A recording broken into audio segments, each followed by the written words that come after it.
leaving me yet. Oh, I got it. Upon your heart. Mark my words. Oh my god! You too shall Hell know fear. yeah! I Fine. got it. Oh my god. The missile is eating. Nice. Yeah, baby!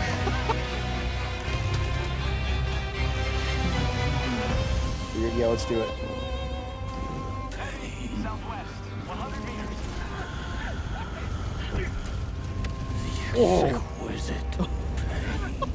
Welcome back, ladies and gentlemen. Today we have my updated best Terminid loadouts for blasting dragons, hive lords, and every sub-faction they can throw at you. I've tested all of my builds on stream on the hardest difficulty, solo, duo, and in squads, but the peak level of fun and power some of these new setups are providing is completely unmatched. For now, though, we're lighting this off with the true Drake Warrior dragon hunting build, and with a hail of harpoons, you'll be striking so much fear into these vile beasts that they might just T-pose and give up half the time. The most important part of our loadout is going to be this fire resistance armor, though. The dragon's attack is exclusively fire damage, so it just lets you disrespectfully stand in it and take them down. As for our stratagems, we're locking in the spear gun for max RP value. It isn't overall the best at actually taking them down, but it is extremely thematic and it's just really fun to blast them with. But the key part of the spear gun being so good is that it cooks every other bug sub a hive lord. The high stagger lets you stop chargers altogether, it lets you CC lock Bile Titans, and it even rips the Rupture strain out of the ground. On top of that, it also closes bug holes with the gas explosion it leaves behind, and then it also has like a pseudo gas grenade for any choke or breach, letting you shut down any situation the bugs can throw at you. Overall, this is one of the best bug weapons, and you're just never going to regret bringing it in. And combining this with some fire shenanigans lets you just kind of like do the most ridiculous things in the game. Like they're all surrounding you, it just doesn't matter. You just stim through it and then you rot everything out.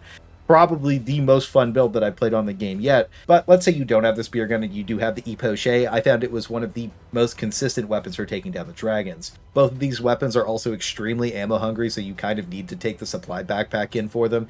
And a lot of the new stuff is basically a stim tax if you're hosting, so it kind of covers all your bases. As for the other two stratagems, Orbital Gatling Barrage can cook up Bile Dragons if you wait for them to do their like dive attack and then they just flap in the air for a couple seconds to do the secondary like massive breath attack. Gatling Barrage is also amazing for bug breaches, and when you combine that with your other AoE, you just start rotting everything out that even comes out of the ground, because Gatling Barrage can also kill every single enemy in the game.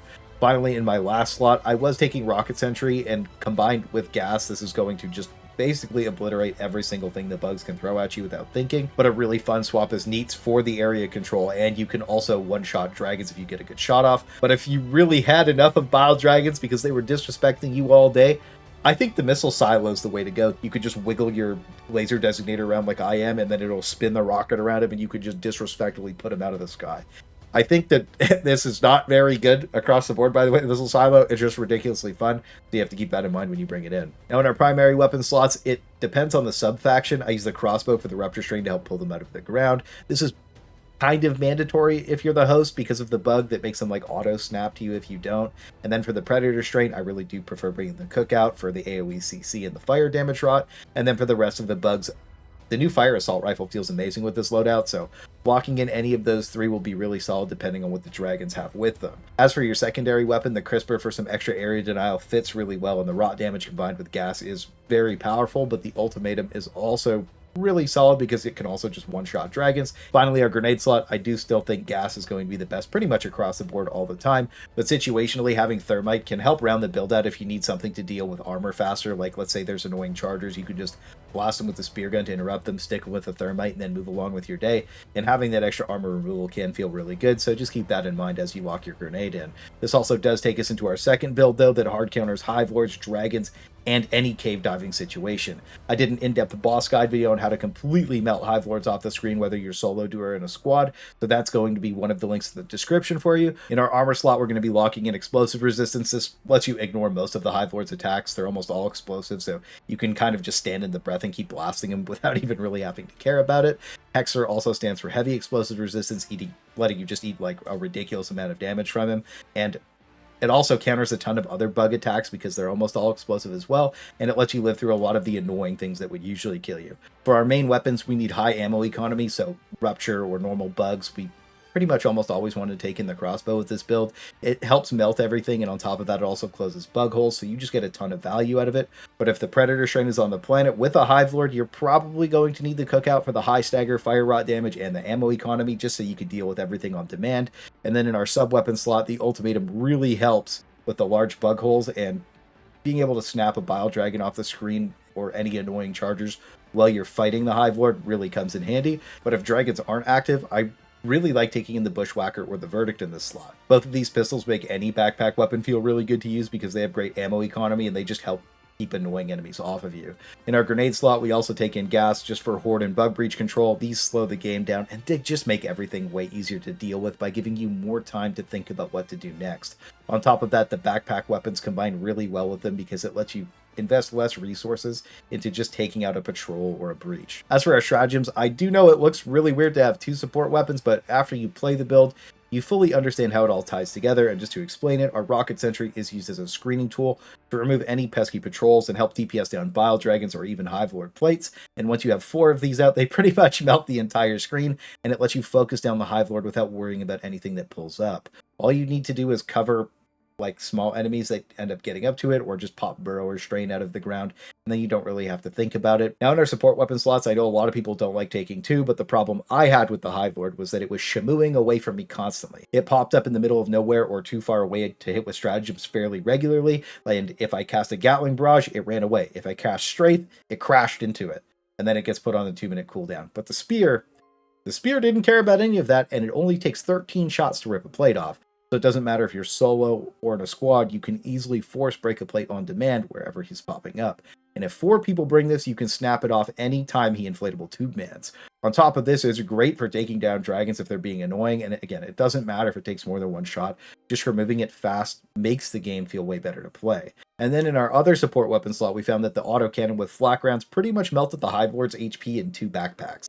So 1 good connected team load basically removes half of his health, and with a little bit of practice, we were very consistently able to duo drop and just tear his health apart almost instantly after cracking him. This also shreds the rest of what the bugs throw at you and lets you run through the caves no problem if you don't have a mech up, and it prevents you from getting shrieked on, which is pretty much my favorite part of the autocannon.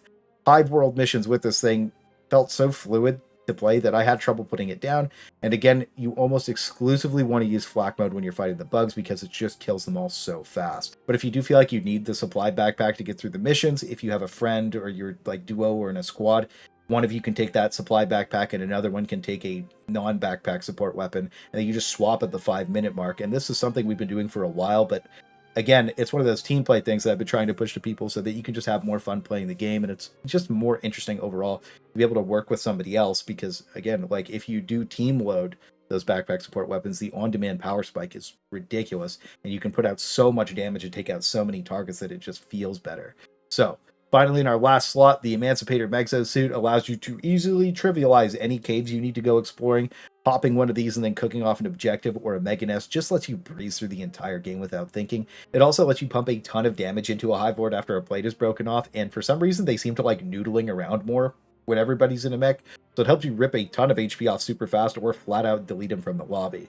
So overall, this loadout was my favorite and most consistent way to drop Hive Lords without having to worry about anybody else on my team, and when anybody else had this build with me, it just trivialized the entire boss fight. Now, finally, our last build, of course, is I'm About to Bugs. This has been my go-to all-around best bug build for a very long time. It's a jack-of-all-trades meant to be able to throw on and counter any strain, any spawn seed, it doesn't matter. Whatever you want to drop into, you can just pull this up and start blasting, and has consistently racked the most kills in every single game that I've ever brought it into, and the first time I took it into a cave dive, it locked it in even more for me.